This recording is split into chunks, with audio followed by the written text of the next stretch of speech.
Salut à tous et bienvenue sur cette chaîne. Nous continuons notre mobilisation contre le coronavirus et aujourd'hui nous allons vous présenter une simulation qui permet d'anticiper et limiter le nombre de cas et le nombre de décès qu'on pourrait avoir. Supposons qu'à J0, par exemple le 17 mars 2020, nous avons un patient P0 qui est infecté. Nous avons étudié différents scénarios. Scénario 1. Chaque personne infectée contamine une nouvelle personne tous les 4 jours. Scénario 2. Chaque personne infectée en contamine une autre tous les 3 jours. Scénario 3. Chaque personne infectée contamine une personne tous les 2 jours. Et scénario 4. Une contamination par personne chaque jour. Qu'est-ce qu'on obtiendrait sur une population maximale de 22 millions d'habitants ? Dans les premières colonnes, nous avons les indicateurs d'infection, c'est-à-dire le nombre total des personnes infectées dans la population d'une part, et le nombre journalier de nouvelles contaminations. Dans les colonnes suivantes, nous avons les indicateurs de létalité, c'est-à-dire les nombres et les pourcentages de personnes qui finissent par décéder par rapport au nombre total de personnes infectées.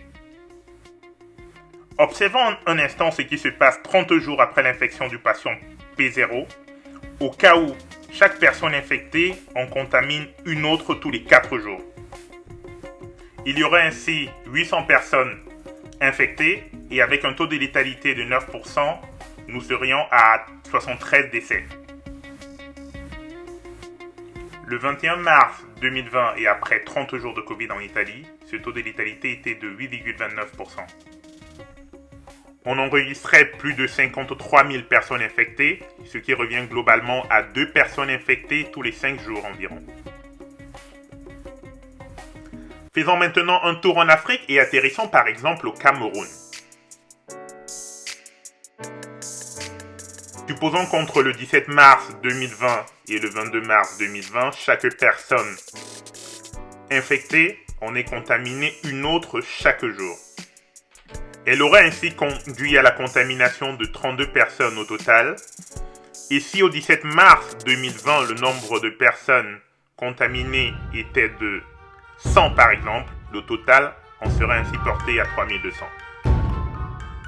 Alors, si nous ne voulons pas porter le nombre de personnes décédées à plus d'1 million, nous devons absolument travailler à réduire le nombre de personnes contaminées. Respectons les gestes barrières. Terminons par quelques propositions pour des pays d'Afrique où les difficultés d'accès aux soins ne sont pas propres à réduire le taux de létalité.